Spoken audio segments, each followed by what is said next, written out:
Hey guys, thank you so much for joining. Each one of you who is a part of the session today, big thank you for each one of you for joining. If this is your very first time with Qureos, we're a collaborative learning and digital apprenticeship platform where we want to give you different opportunities to learn skills from the industry and then put you together with different projects where you can learn and get that practical application by working with companies as well. We've got multiple cohorts available on the platform that you can kind of explore and kind of learn from mentors. Having said that, thank you so much for joining our Ask Me Anything session today. Today is going to be a session where you get to ask a lot of questions and learn from our mentor for today, who is Youssef. Just to get us started, I will quickly introduce Youssef and then we'll kind of start with all of the questions for today. We're also in the session and we will be you at the end. So Youssef is the CFO of Swvl, which is the first unicorn to come out of the Middle East and to be listed on NASDAQ. Swvl is a mass transit marketplace which has gone public now, and Youssef is the youngest CFO of a NASDAQ listed company. He's got over 10 years of investment banking experience and has executed over 85 billion of capital raises, finances, and mergers and acquisitions across 50 transactions. He's also a professor of practice at the American University of Cairo and has been featured in the Forbes Middle East. So we are very excited to have you here, Youssef. Thank you so much for spending this time with us to kind of go through all of our questions and kind of interact with us. So thank you from everyone here at Qureos. Oh, thank you for having me, and thank you everyone for taking the time to join. Super generous of you. So definitely great to be here. Right. So we're just gonna get you started with a couple of questions, but guys, the chats are open and you can feel free to drop in your questions and we'll go through each one of them. So just to kind of get us started, Youssef, tell us a little bit about your story. What's your career path been like, and what are some experiences that have helped you sort of become the leader that you are today? For sure. So I started my career in investment banking. So basically, I studied in the American University in Cairo. Started my career with an internship in investment banking when I was at university with Q Invest out of Doha, an investment bank based out of Qatar. Then I joined them again full time in 2012 after I finished university. This is the time where the Qatar Investment Authority was kind of super active, doing outbound investments, so kind of investments in things like the Empire State in the US, Harrods in the UK, Volkswagen in Germany, etc. We also had a $2 billion kind of prop book at Q Invest to deploy in principal investments, kind of majority on the kind of structured credit side. And then in 2016, I moved to Moelis. So Moelis is a US-based investment bank. I was based in Dubai, covering the Middle East and North Africa, energy and infrastructure for Moelis. Moelis is basically the biggest investment bank in the Middle East, has 30 people on the ground. And during that period, was able to kind of work on the largest kind of capital markets deal in the region, so the Aramco IPO, the ADNOC privatization, etc.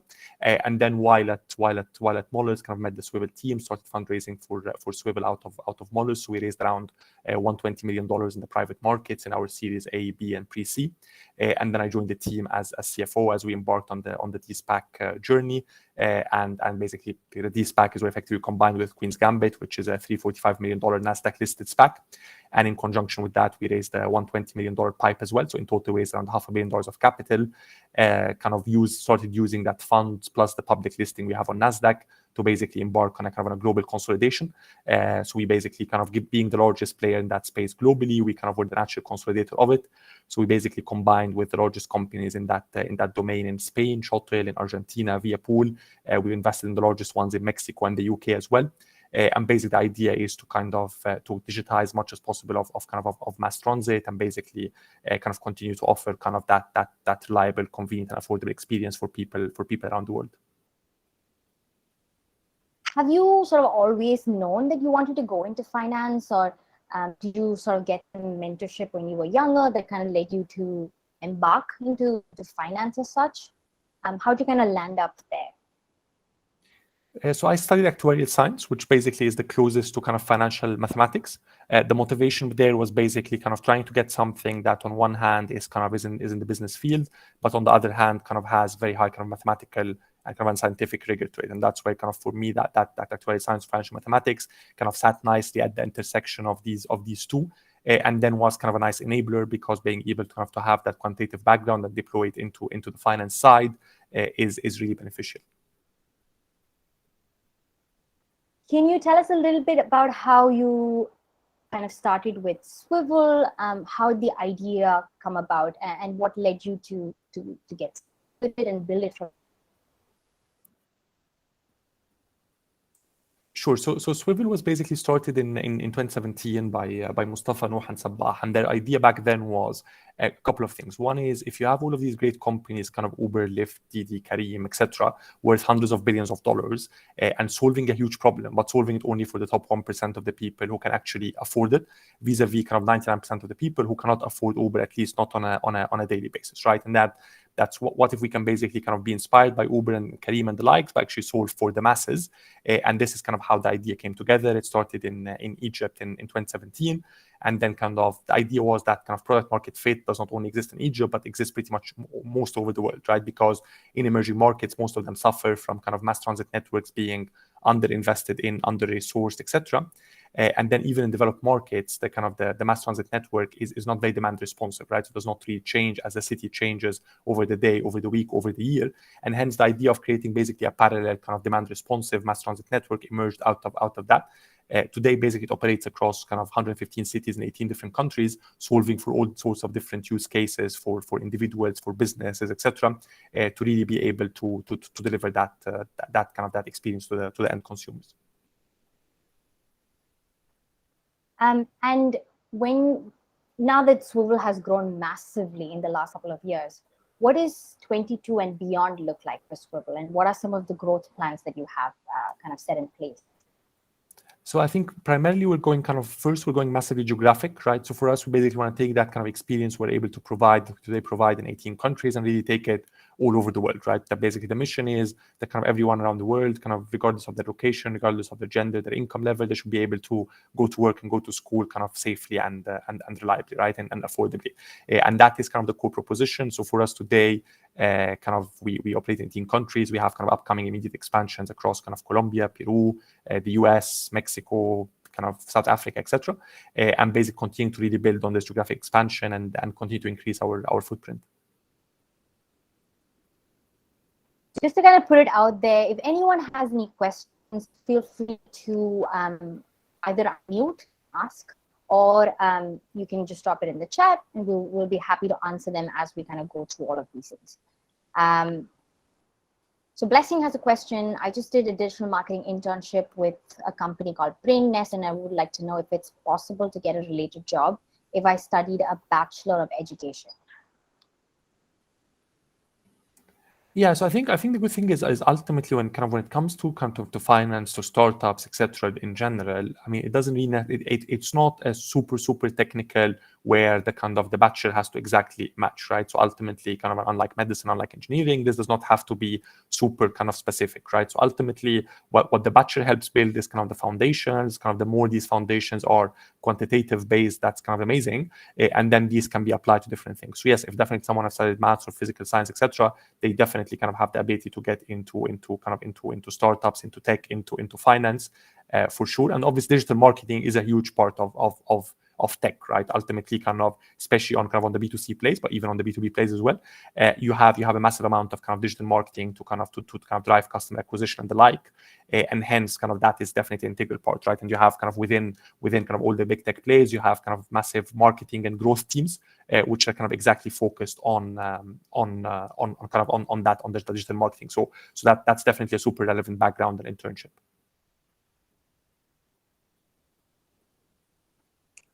Right, some more questions coming in. What defines a startup being a success? This is from Muhammad. Yeah, so I think it basically working back from different stakeholders, right? So identifying kind of all the stakeholders of the startup and then seeing effectively, are we delivering value to all of these stakeholders, right? So from a shareholder's kind of value perspective, it's really kind of the value of the company being increasing round on round, providing that return, and then ultimately having a path to exit, to monetization, to liquidity for these shareholders, whether by way of an M&A, whether by way of an IPO, a de-SPAC, etc. For the second kind of stakeholders is employees, right? And basically, is the startup kind of offering the right employee stock ownership plans to the employees? Are the employees really able to participate in the upside and the growth of the company, and they're also able to share in the wealth that is and the value that is being created? And then third is customers, right? So basically, is the startup really working kind of customer backwards? Is the customer obsessed? Is there a clear persona? Is there a clear problem that's being solved? And are basically customers kind of feeling the impact on the ground in the form of improved experience, in the form of improved pricing, etc., as the startup succeeds and is basically able to kind of pass through some of these benefits to the customers and really kind of create value for them. Similarly with suppliers. Right, so basically for suppliers, for the startups, whether in the case of Swvl, it's basically captains, whether it's kind of for food delivery, it's heroes, etc. Are they also basically able to kind of build out a career that's attractive with that startup, right? Or is it basically open for suppliers from basically any background, from any education level, etc., to really be able to join? And as the startup succeeds, they're also able to succeed and build their own businesses on the startup platform, right? And then just kind of from an environmental perspective, from an ESG perspective, are we kind of doing all of that in an environmentally cognizant way? So it's really kind of mapping out all the stakeholders, employees, suppliers, shareholders, kind of in the environment, basically everyone really that the kind of the startup interacts with, and making sure that they're effectively kind of also participating in that upside and realizing value as the startup valuation is going up.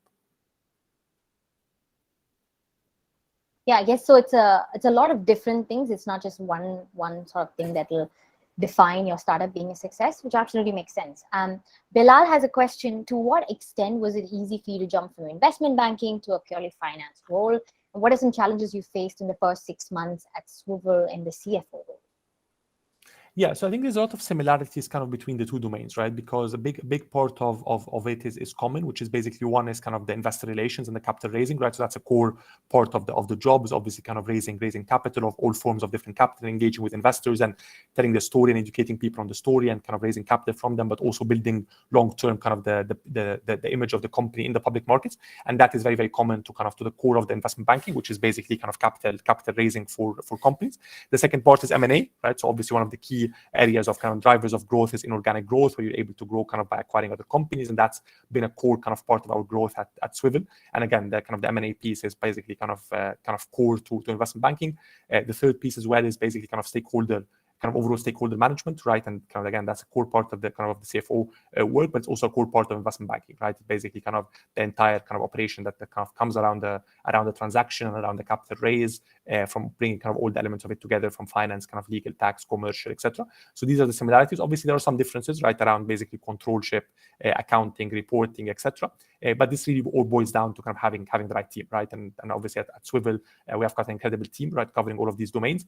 So really, as long like you're never going to be able anyway to kind of technically cover everything. So as long as basically the right kind of subject matter experts and right leaders in the company on each of the domains, then it really becomes kind of a very, very kind of collaborative way where you don't need to kind of know how to do everything. It's just a matter of kind of as long as the right team is assembled together and there's the right kind of sharing of knowledge, etc., then it works quite smoothly.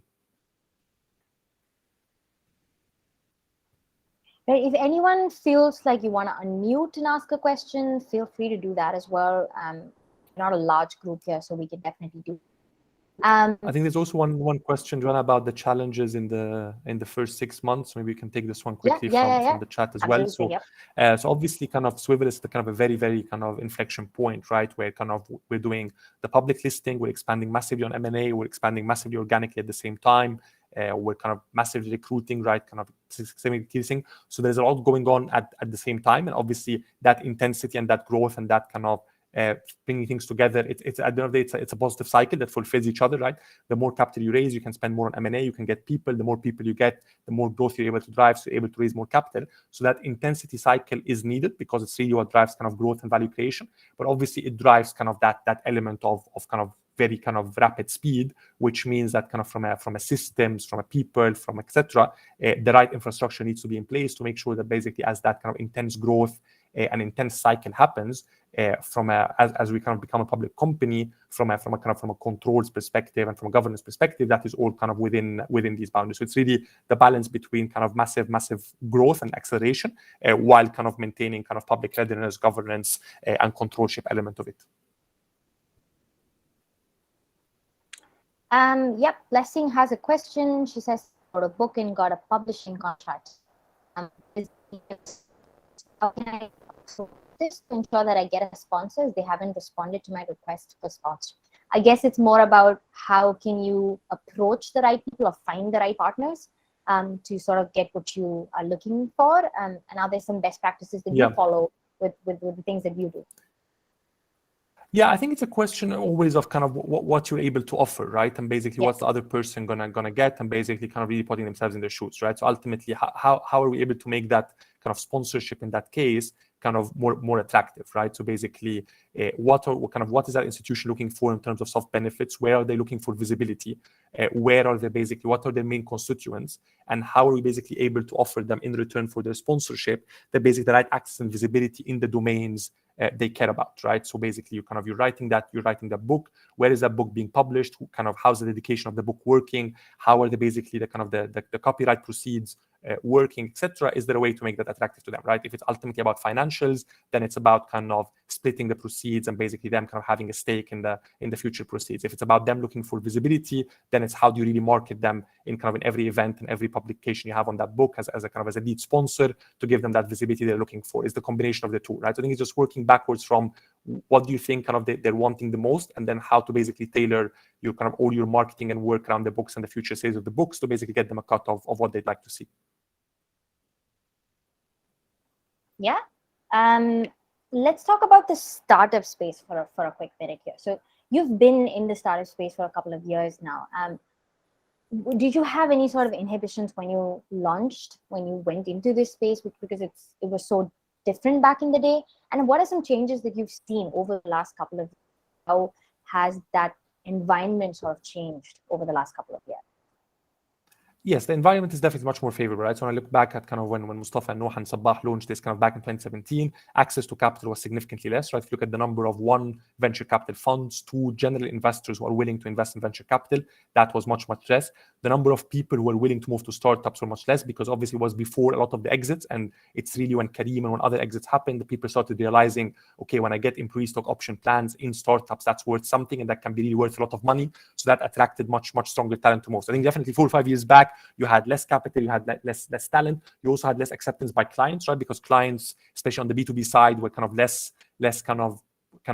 open to basically working with startups. I think now with the amount of attention and visibility startups have been getting, with the exits that happened, with how valuable the stock options plans have become, the general acceptance of startups by employees, by clients, by suppliers, by investors have definitely increased. And if anything, it's almost becoming interesting, right? It's becoming exciting. That has become a startup. It's almost moved from kind of being more challenging to actually being an exciting thing to be a startup, because that can actually open kind of more doors for you. Yep. So Sondrul has a question. For someone who has zero experience in finance, how do you suggest that we start educating ourselves in finance? Yes. So I think clearly kind of multiple ways, but I think obviously one is kind of to go down the certification route, right? So for example, something like the CFA or some of the other certifications, that's a nice way to kind of hit 2 birds with 1 stone, right? One is you actually kind of get up to speed on finance, etc. But second is also actually do have a certification. That certification is helpful not only from a knowledge perspective, but it's also helpful from a signaling perspective, because basically kind of people see that, okay, you've gone the extra mile, you've done something outside that person, even if the specific knowledge in the content of the CFA is not that relevant to a specific thing, it's really the signaling that it sends that someone has gone over and above and beyond, and really kind of studied hard and did something and succeeded in it. So that's kind of definitely one way to do it. Obviously, depending on kind of where the person is in their life, it can be kind of doing a bachelor in finance, doing a master's in finance, etc.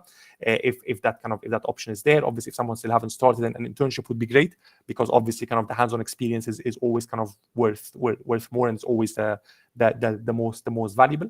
And apart from that, then it can be kind of the general books, general kind of videos, etc. To get up to speed. But definitely any practical experience in the form of any kind of internship, apprenticeship, anything like that is definitely super helpful. Do you think it's more relevant or important to get practical experience, or does a combination of education and practical? I would personally take practical experience over education. Like I actually, for me, like balances are always good, but for me, this is one area where you can never get enough of practical experience, right? Because with every project, with every job, with every additional thing, even if it's part-time, even if it's internship, etc., you are just able to learn kind of on the go. It's just the kind of these domains move so fast with the markets we're living in today. The movement is just so quick that kind of just textbooks and educations can never really kind of just keep up, right? Things are changing real time, things are changing live, the intensity is so high, and nothing is similar to doing it, right? Again, that doesn't need to be a full-time job. It can be full-time, it can be part-time, it can be an intern, it can be an apprentice, it can be a shadowing, it can be working with someone, but a form of actually being able to deliver something and the value that you're able to get from that project kind of firsthand, for me would always kind of dwarf everything else. Which absolutely makes sense. Another question I had was about building a business, right? How do you decide and what's a good business idea, especially when you're sort of launching and starting a startup? How do you validate if this is something that will take off? And what are some of the sort of tips and tricks that you've used in your own career when you started Swvl? Yeah, so basically it has to be working backwards from a customer, right? That is kind of the absolute key thing. And it can either be a customer need that exists today, a customer need that you're forecasting, a way to reinvent the customer need altogether. But it needs to be basically working backwards from a real tangible problem that you can feel is happening, is about to happen, can be solved in a completely different way. But it needs to be that, right? Because ultimately that's kind of the business. That's why it makes sense. That's why people want it. That's kind of, so for me, that's definitely one. The second is what's the size of that problem, right? So I can have a problem, but if it's just a problem for me only, then we're not going to be able to build the business sustainably off the back of that, right? So there's a problem, perfect. Second, what's the size of the problem? Is it really a substantial problem? And is the problem that ideally, if it's a global problem, fantastic. If it's a regional, local problem in a big enough market, that's still okay. So that's kind of the second thing. The third is from an economics perspective, is there a way to solve the problem in a sustainable way, right? Because there are problems which kind of everyone would love, right? I can say I want something in 1 minute, I want something in 2 minutes, but is there a way to sustainably deliver this in the long term in a unit economics and in a model that does kind of make sense financially and environmentally? And then kind of what's the barriers to entry, right? So once you solve it, assuming you can solve it, it's huge, and you're able to solve it in a sustainable way, is there a way you're going to be able to really get scale, get technology, etc.? Or is it a problem that basically kind of everyone can just keep going at it, and it's basically a race to the bottom, where there's kind of, again, back to the sustainability point, it's very difficult to make it sustainable. So that's kind of at a high level. Okay, kind of is there a problem makes sense that I can kind of start going after? Once kind of these are ticked, then it all becomes about execution, right? It's about kind of putting the right team, putting the right intensity, and just getting going at it. Because kind of a lot of times there are lots of great ideas, and we're now kind of with time evolving. A lot of the great ideas kind of already being solved and have been solved and will be solved by other people, right? So it's now more and more difficult to get an idea that you're the only one in the world doing it. But it's more about, okay, even if you're not the only one doing it, even if you're not the first to do it, but if you're the best one to execute on it, then that's good enough, right? So it all becomes about kind of what's the team effectively putting together, and how quickly and how efficiently and how effectively can that team execute. So you're saying that it's to get out there first, then to really do it right the first time. And that you should look at the size of the problem. How do you actually, do you go out and do some sort of research? Do you ask, people, your peers? How are you able to estimate, especially for like students and recent graduates who might be thinking of, I think I have a good idea, but kind of validate what is the size of this problem, or is it just something that I feel that's not really valid? No, you're absolutely right. It's really testing, right? And it's market testing, and it's surveying, right? And it can be a field research, it can be based on data, it can be based on surveys, etc. But it's really getting out there and speaking to people, right? And understanding, one, is there a problem? And two, is there a problem they're willing to pay for it to be solved, right? Because a lot of problems that we face, but we're not willing to pay for them to be solved, right? They're just inconveniences. So identifying, okay, is this a problem? Would this solution kind of sort of make sense? Would you be willing to kind of pay for it, etc.? Now, there are times, I'm sure, where people have made bets that people weren't even aware that they need that solution, etc. And some people have leapfrogged, but that's a very risky approach, right? Obviously, yes, if you can get it right and be a visionary and say, look, I'm going to develop something that people don't even know they want, they don't even know they need, but once I put in front of them, it's just going to kill it, for sure. And I'm sure that's going to succeed. But the success ratio of that is definitely less than going out with something that, so if you have full conviction idea that that's the next big thing, for sure. But the more conventional approach would be to do as much testing of the idea. And that's why kind of before going ahead and building a tech, that kind of from an MVP perspective, that MVP doesn't need to be a tech MVP, right? It can be a manual MVP, an operational MVP, to really see, okay, if I solve the problem, even if I solve it manually for the first 10, 100,000 people, is there really value there? And then yes, and then it becomes okay. Once I know that the problem, that the idea exists, let me pause. Let me then put something in place that can actually scale, so I can solve it for 1 million and 1 billion people instead of solving it for 1,000 people manually. So it's all about like testing it and making sure it's valid before you sort of put a lot of money into it and build a whole tech product, which later maybe people don't really want to or want to pay for, right? That makes absolute sense. So Deepesh has a question. We can see this crazy valuation game where actually fundamentally making money takes a backseat to growth. Do you think there is a bubble forming with these valuations, and do you think we can get to a point where it becomes unsustainable? Yeah, I think ultimately the market plays in cycles, right? I think at the end of the day, if you kind of take a step back, right, the market has been kind of directionally up kind of for the last kind of 13, 14 years, right? And there will always be corrections. And like we've had a correction over the kind of the last couple of months. We had a correction kind of in the first 2 months of COVID, and every kind of a year to year will definitely have kind of one of these corrections to bring the valuations down to more sustainable level. And the market will continue to shift, right? So over the last couple of years, interest rates were super low, the quantitative easing because of COVID, and hence the market would pay for growth, right? Now that interest rates are starting to increase as a result of the inflation increase, then the market would shift more again to focus on profitability. So that's why the kind of for every company, there needs to be kind of an element of a balance between the two. And then there needs to be a tactical ability to kind of almost switch on and switch off a little bit, depending on, because at the end of the day, when the entire market is, let's say, paying for growth and interest rates are super low, saying, okay, no, I'm not going to go for that, I'm going to make money, it's ultimately not very helpful, right? Because effectively what it means is we're missing out on a lot of capital that's chasing growth. But equally, if you're caught at the wrong end of it with an unsustainable economic model and the market shifts, then basically overnight you're left alone with no ability to raise again. So that's why kind of the most effective models in fundraising are the models where you have an ability to go kind of foot all in on the gas, but you also have the ability to tactically kind of go all in and not go all in, depending a little bit on the market environment without destroying the business, right? So that the best business are the businesses which are sustainable on a unit economics basis, right? But they do have the ability to basically grow much faster if you do press the gas. And that tactical flexibility that you're able to have is then what really kind of allows you to time the market to your favor and basically ride on both the growth waves and the profitability waves. I personally don't think of it as this is just a bubble that's just going to burst. I think of it much more as this is a correction, right? So the market increases kind of over time, it comes down 20, 30%, it ramps up again. If you look at the valuation levels today, they're way higher, even after the correction that just happened, than the pre-COVID cases, right? So pre-COVID, we thought that's a peak. Valuations went down, they increased now much higher than pre-COVID. And even with today's correction, we stand much higher than pre-COVID levels, right? The COVID levels, even after the correction, stood much higher at the pre-financial crisis level. So at the end of the day, the direction is up, right? You always have these corrections on the way, you have these dips on the way, but the overall direction is up because with automation, with competitiveness, with value creation, with technology, there is more value being created. So there is no doubt that the overall value pie is increasing. There's more value that's being created. Now, at certain times, as the market get ahead of itself, yes, so then the corrections bring the market back. But the overall direction is definitely kind of upward increasing, which makes sense.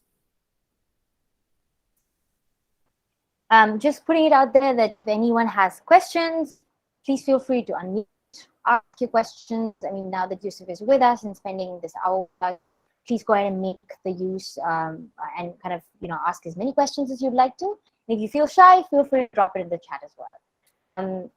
Youssef, another question I have was, when you go into these fundraising rounds,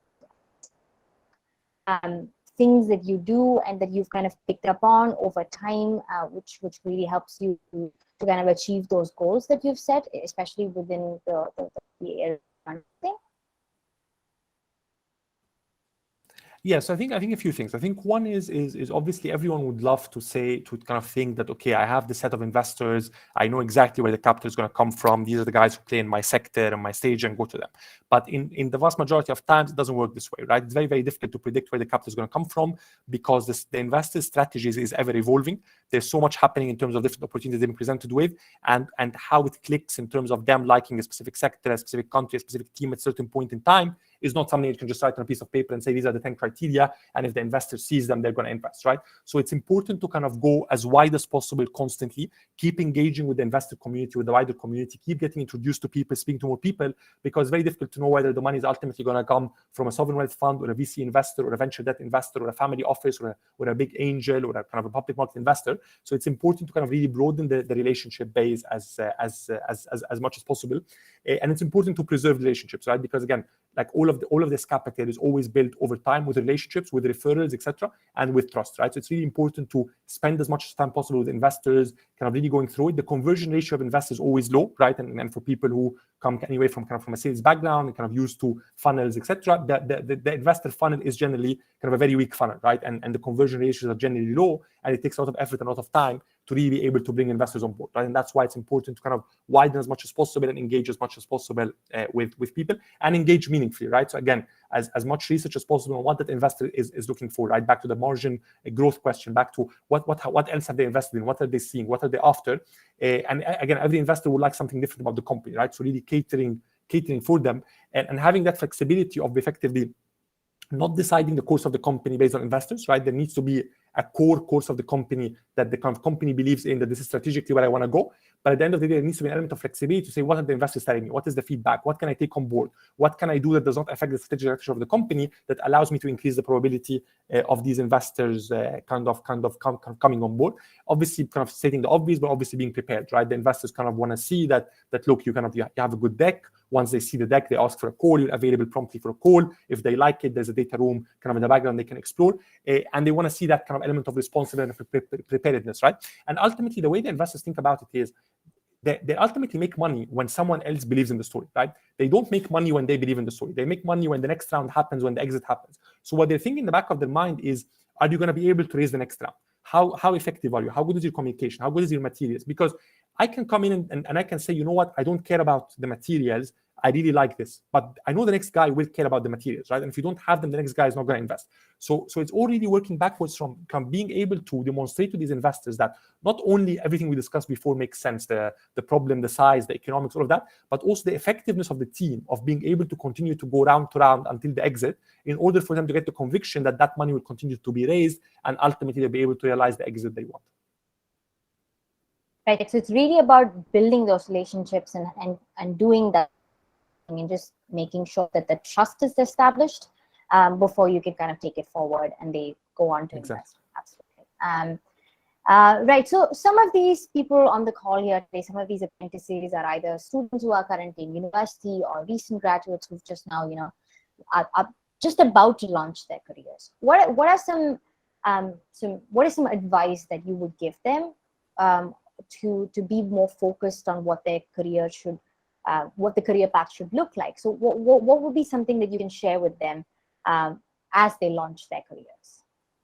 Yeah, I would just my personal advice would be not to kind of worry too much about the start and finding the perfect thing and finding the right thing, etc., and just get started, right? Because ultimately, you really never know how things are going to take you. Things are going to develop, things are going to unfold. You're going to meet people, you're going to move from one thing to another, etc.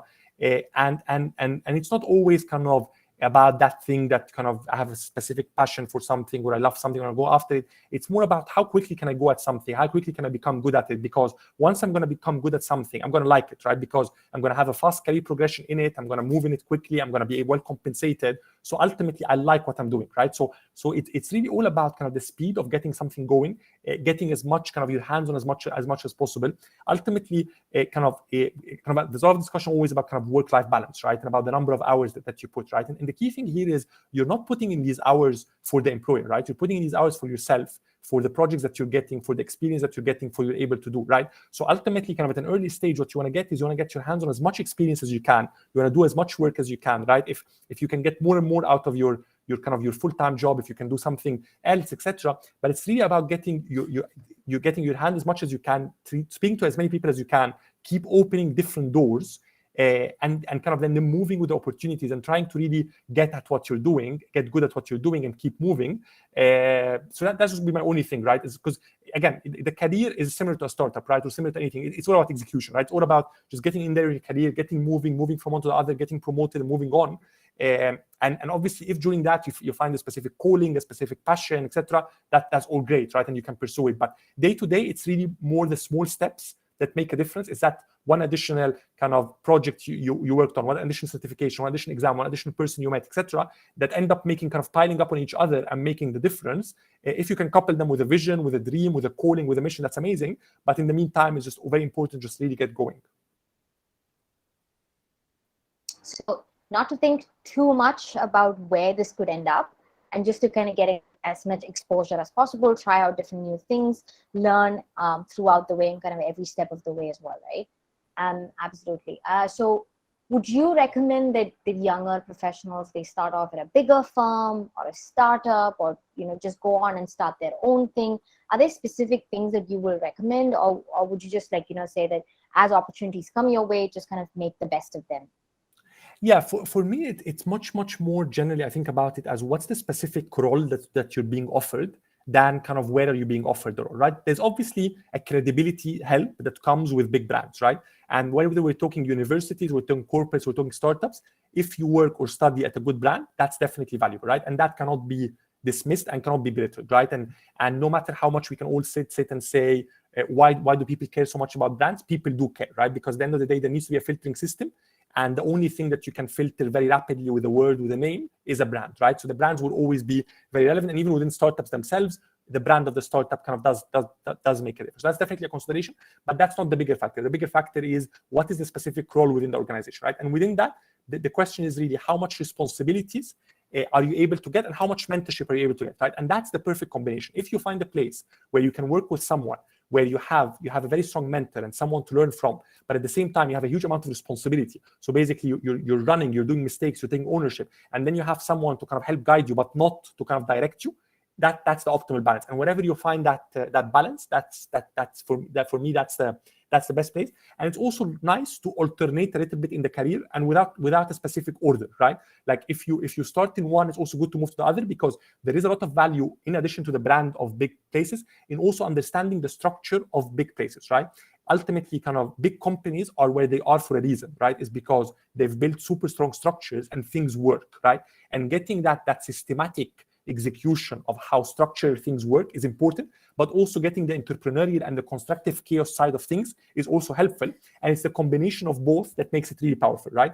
Kind of an environment where it's just all about kind of constructive chaos and all about running, you're going to miss out on some kind of hacks already proven. We're reinventing the wheel of things at an institution. But also, if you get an institution box too much, that can limit the amount of growth and progress. So I think the combination, and again, not in a specific order, but the combination throughout the career is really helpful. In terms of starting your own startup, I would put this immediately. I would put this again in the same bucket as when I was mentioning earlier about going for a problem without market research, right? If you have conviction something so much that you say, you know what, I don't need a track record, I just have this brilliant idea that investors would invest no matter what, then you can go for it. But obviously, the more probable kind of path to success as a startup founder is that you have a background, right? Obviously, again, there are super successful people who that was their first startup, that was their first job out of college. That can definitely happen. But from a ratio perspective, there are more people who are kind of worked for other startups, worked for corporates, built a track record, and then basically saw a problem and they went after it, because that also again helps with execution, with fundraising, etc., to have something to rely on, right? And if you look at kind of, for example, second-time founders, it is very clear that they have a much higher kind of success probability because they're able to build on all the skill set, but also the track record they learned from kind of previous startups.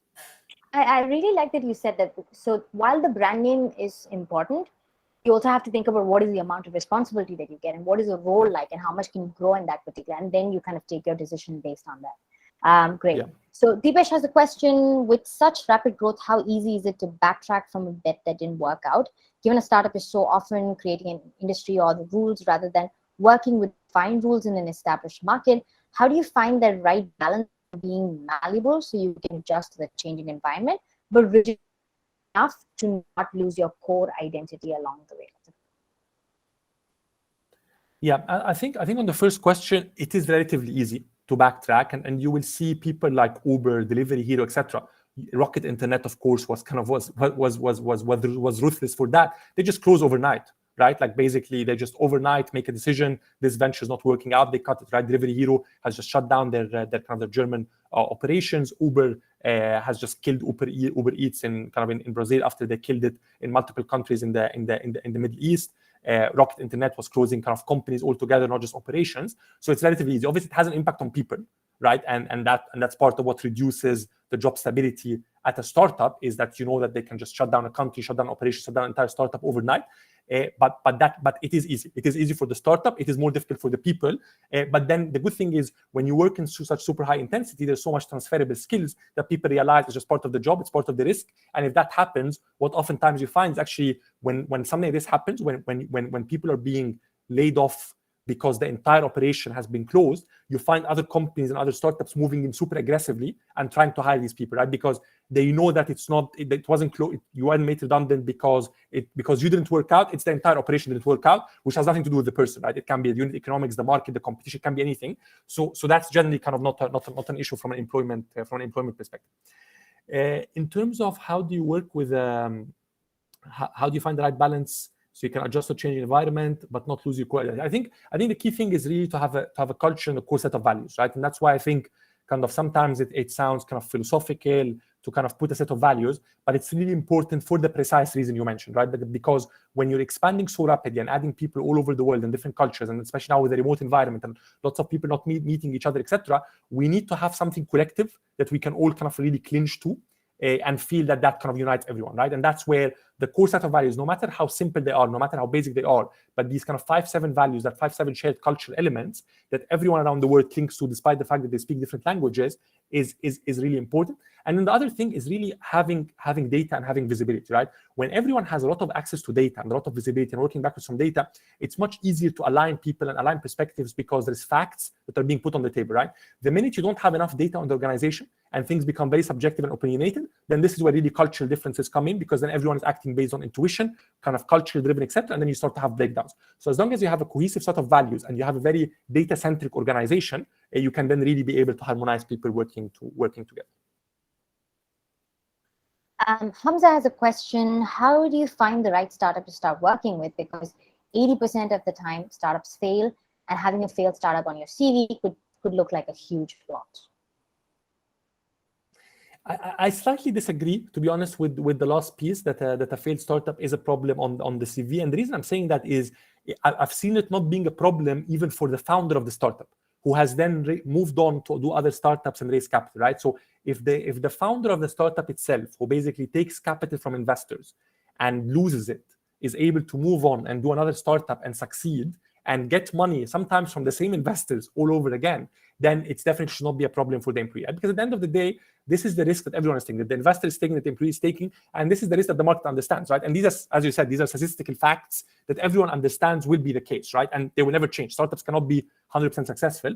And if everyone was able to find the right startup, then that would imply that 100% of the startups would be successful, which again would not be the case, right? So unfortunately, there is no answer. And for me, it's much more about how do I make sure that I get the right experience during my period, whether the startup succeeds or fails, right? I'd much rather kind of work for a startup for a year and a half, get a massive experience, launch markets, get a lot of responsibilities, get going, and then the startup fails, then spend a year and a half in a startup that's super successful, but my role in it is completely marginal, right? Because at the end of the day, when you move from the startup, yes, they're kind of having someone who works at Facebook, Delivery Hero, etc., is nice on the top, but when you speak to the person, yes, that's going to get you in the door, right? And no debate that the more successful the brand or the startup that you work in, you're more likely to get an interview. Fully agree. But once you get into the interview, that's done, right? That stops here. And now the interview is all about what you've delivered, right? So while trying to go, let's say, for a successful startup, increases the chances in retrospect, because you cannot estimate in advance, but in retrospect, increases the chances of getting the interview. It doesn't necessarily increase the chance of landing the job. Actually, landing the job would be more probable, even if it's a smaller startup or even a failed startup, but with a more relevant experience, right? And again, all of us have friends and colleagues who this is like their third and fourth and fifth startup, and that really has not inhibited people from continuing to move on. I think this circles back to what. But maybe, sorry, to also make sure I don't. Also make sure that so I just want to make sure that I haven't not addressed the questions completely, because I also hate not answering the question. So maybe we rephrase it a little bit to say what we should be looking for, regardless of whether it succeed or fail. So one is the responsibility, like we discussed. Two is the fit, really, right? Is it going to be a fit to people? Because again, with startups, with the intensity, with the hours, with the importance of the founders, etc., the fit becomes really, really important, right? So fit, and then you believe in the mission, right? Because at the end of the day, if the startup fails, it becomes two things. It becomes how much have I contributed personally during that period, but also how much have I contributed during that period to the society, right? So if you have a startup that's super mission driven, then even if you stay in it for a year and a half and then it fails, but at least you know that, look, that year and a half was not in vain, because I learned, but I also contributed something, as opposed to doing something that has no kind of societal impact and then it fails and you're like, okay, so I've neither kind of got a job nor have I actually contributed something. So kind of just some high level things maybe to think about. Sorry, Joanna, I interrupted you. No, I was saying this circles back to what you were saying earlier about think about the amount of responsibility you get to take on and what the role is like and how much you can learn, irrespective of whether the startup succeeds or fails. And then that's something that you can take on with you to the next place, and kind of build your career that way as well. Yeah, that makes a lot of sense. Yeah. We're going into the last couple of minutes of the Ask Me Anything session. So guys, if there are any other questions, please go ahead and drop them in the chat. We want to make sure that we wrap it up on time as well. Let's be respectful of everyone's time. So please go ahead and drop them in the chat. Youssef, kind of touching on mentorship. So have you had any mentors along your career path and your journey who have sort of helped you? And has there been one piece of advice that has kind of stuck with you, which you've received from a mentor? Yes, so I've had kind of multiple, and I think about mentorship as a continuous process, right? It's not about identifying kind of one person and they're just getting everything from that one person, because no one person is going to be able to kind of give you everything, and no one person will ever be exactly in your shoes, right? The way actually you get a perspective of someone in your shoes is by speaking to multiple people and collating it together and curating it together, and that's how you put it together. So for me, it's a continuous kind of exercise, right, where you look up to the people you work with, to your friends, to your family, to people you can meet, to people who are experienced in the industry, etc., and you continue to collate as much information as you can and digest. And you don't need to take everything, right? You keep what kind of things that you like. And here, when I say like, doesn't necessarily mean you like the content of the advice, because you want to take things as well that you don't necessarily like, but like the thought process, like the rationale, see that there is a real thesis behind kind of the advice being given, and kind of put it all together and then kind of create your own path.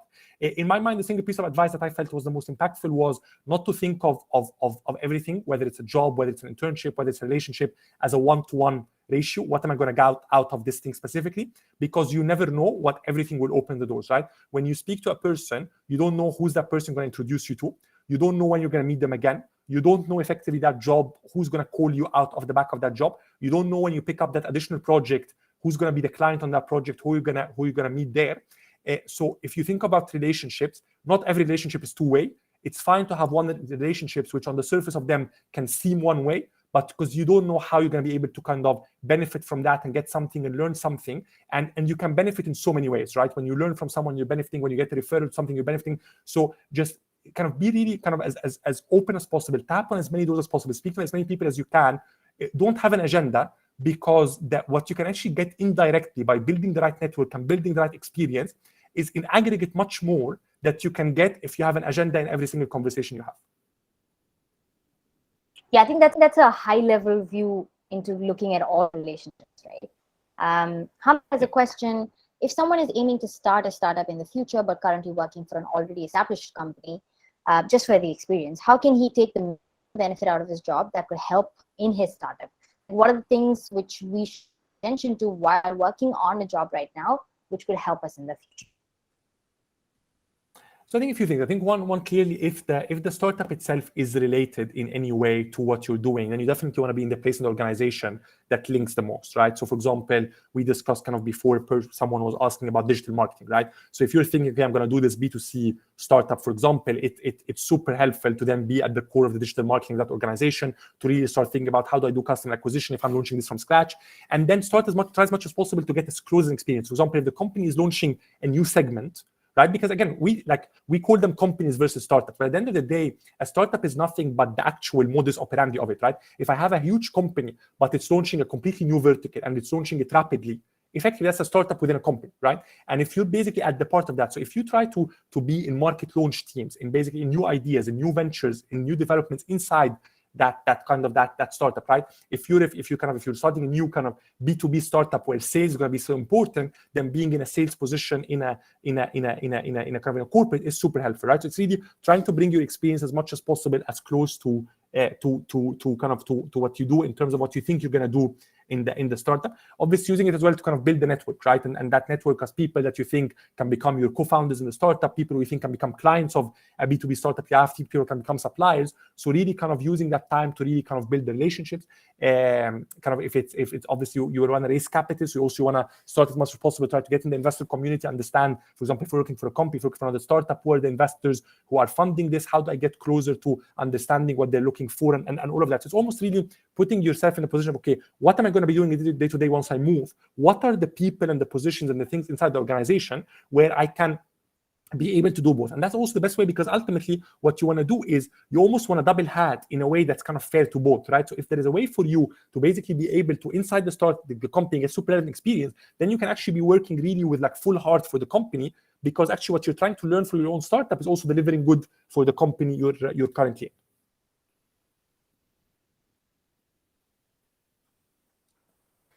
This is a good question. Hamza asks, talking about co-founders, what are the qualities of an ideal co-founder?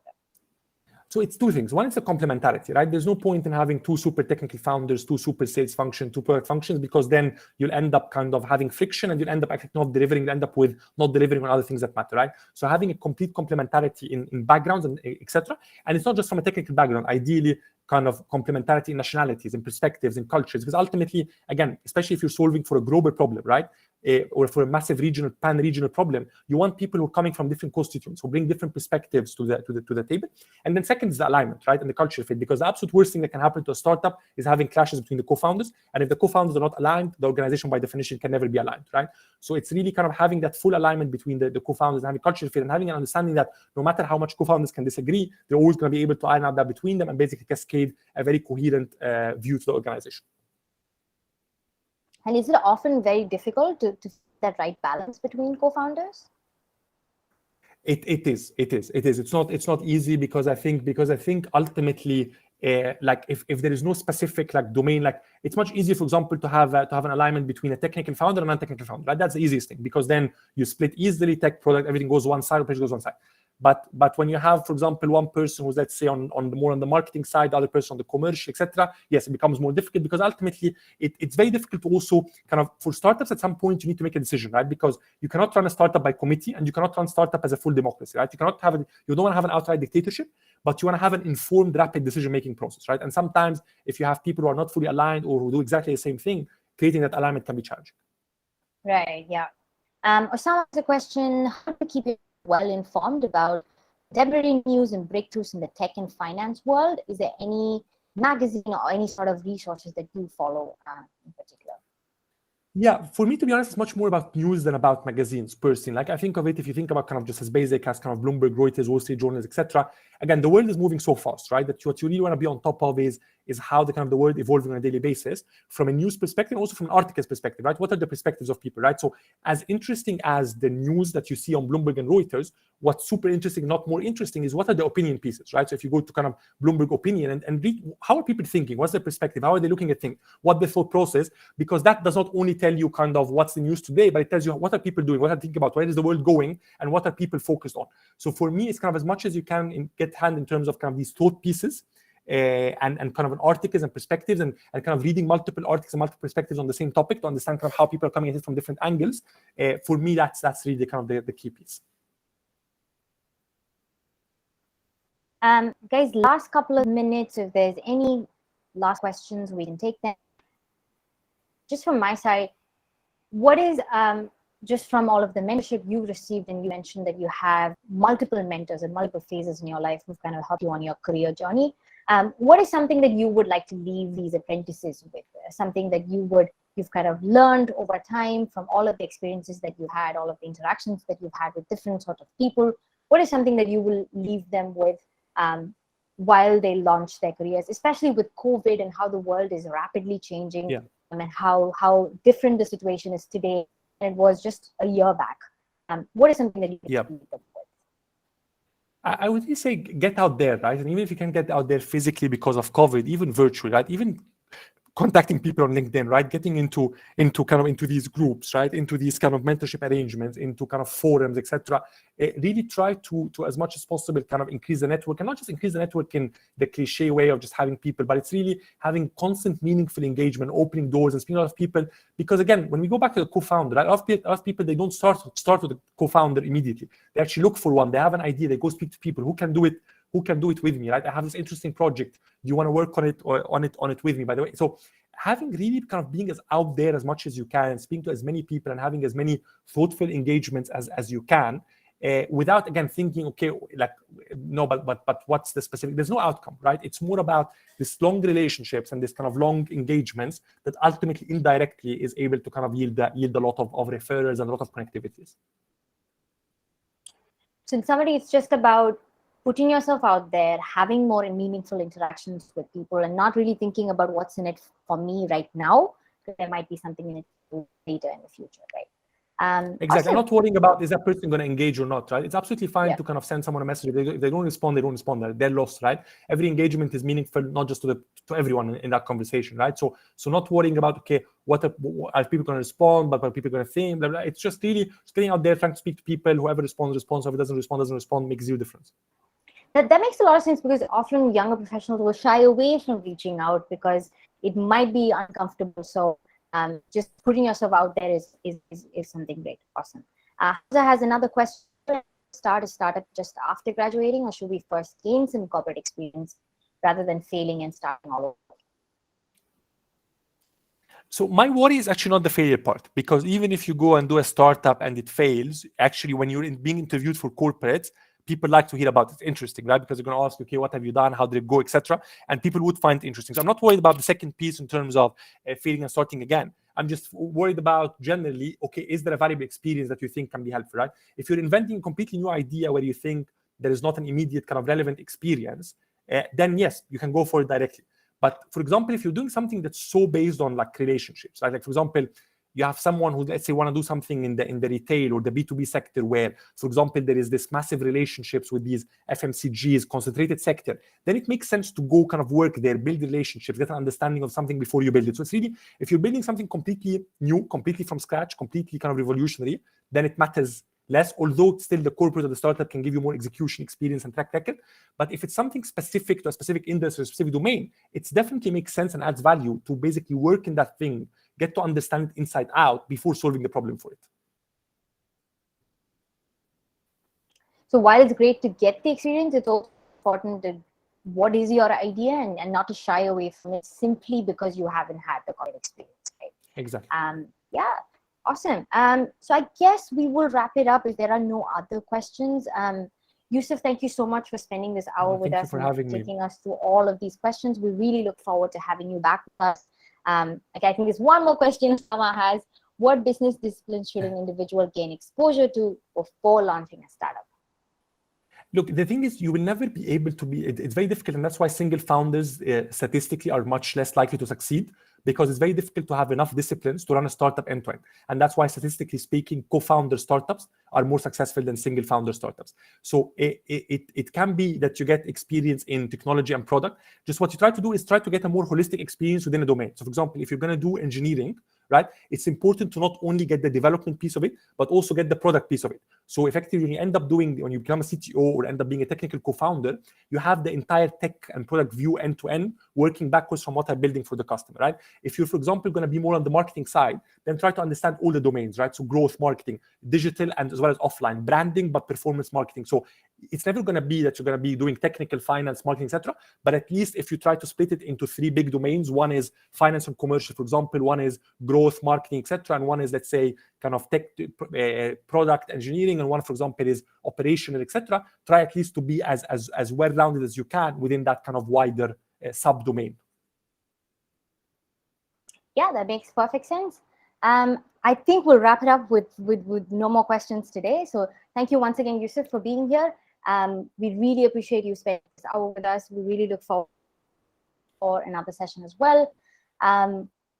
With everyone else who's been a part of the session as well, thank you so much for spending your time, and I hope it's been educational. I hope you have some of your questions answered. And it's been educational for me as well. It's been amazing. Thank you so much for taking the time. Super generous of you.